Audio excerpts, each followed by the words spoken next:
encompasses everything from massage and acupuncture to fish oil supplements and vitamins. And many of us have used complementary therapies without even realising it. Well, now the National Institute of Complementary Medicine has been given a $2 million donation to boost its work. For more, we're joined by Dr. Penny Caldicott, President of the Australian Integrative Medicine Association. Good morning to you, Dr. Caldicott. Thank you so much for joining us on Weekend Breakfast. If I could just begin by asking you, can you just explain for us what is integrative medicine and what sort of therapies are we looking at here? So integrative medicine is the use of the best of conventional medicine and complementary and other medicines to look after our patients, to give them the best quality of care. Sorry to interrupt, how many GPs in Australia, for instance, would follow this combined approach? So in a survey, 30% of GPs identified that they practice some form of complementary medicine, and 80% of GPs in the same survey said that they were interested to learn more about integrative medicine. Okay, the opponents within the medical ranks to complementary medicine are quite strident. The debate can often be quite rancorous. How do you bring those people on board in this push towards an integrative approach? Well, I'm not sure it's about bringing them on board. I think what the more important thing is to address and help the people who are really interested in learning more about integrative and complementary medicine. And we're currently running a conference in Melbourne, and we have a couple of hundred doctors and therapists who are really keen to learn. And I don't come across much opposition in my role at the moment as the President of the Australian Integrative Medicine Association. So, Dr. Caldicott, how does it work? Is it up to the patient themselves to try and coordinate the different therapies, or is it also the GP who has connection with practitioners in the complementary field? Yeah, so I guess it works in all ways. So as a general practitioner, people come along and they may be using some form of complementary medicine. And the most important thing for us to do is to find out actually what they're using and who they're seeing. And in my role, I actually have quite a lot of contact with the complementary medicine practitioners that my patients are seeing. In fact, some of them I work with very closely, including a naturopath, an osteopath, and nutritionist. And we work together as a team. So that's one way of doing it.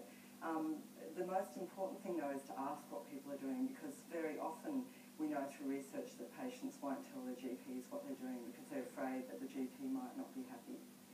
Now, $2 million donation has been announced to form the chair of integrative medicine research at UWS. Tell us about that. Where's that money coming from? Is it independent from the industry? I know Sydney Uni recently announced a chair that was largely funded by a major industry player. Explain this donation.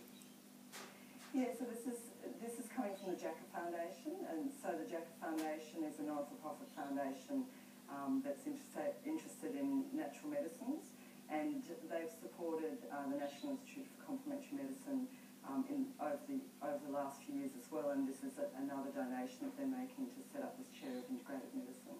So how confident can people be in terms of taking this approach? Are there still concerns about a need for more research, for instance, into complementary therapies and how they may, in fact, interact with conventional medicine? Because, of course, we need to be aware of things like side effects, don't we?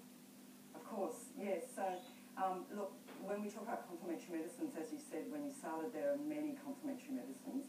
A number of them have, already a large body of scientific evidence behind them and many, many years of experience. So, in fact, for Chinese medicine, we're talking about thousands of years of experience. But we do need more research, it's true, and that's why this chair is very important, because the funding for research in Australia from the government, there's less than 1% of the funding for medical research that goes into complementary medicine. In saying that, we already have a number of resources that help guide us in what we're doing around interactions and contraindications and use of specific nutrients and herbs. And IM Gateway is one of the organisations that provides this kind of resource, and there are many books and other resources online as well that guide us to use these things safely. So those who describe this as pseudoscience, I guess the push towards research is, partly addresses that criticism, does it? That there is some foundation or some science behind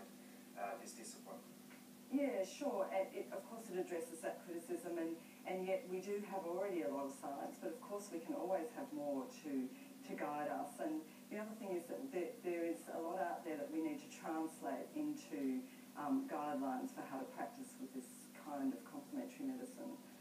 So, we're very happy for more research and very supportive of that. Dr. Penny Caldicott with the Australian Integrative Medicine Association, thank you very much for your time this morning. That's a pleasure. Thank you very much. The FBI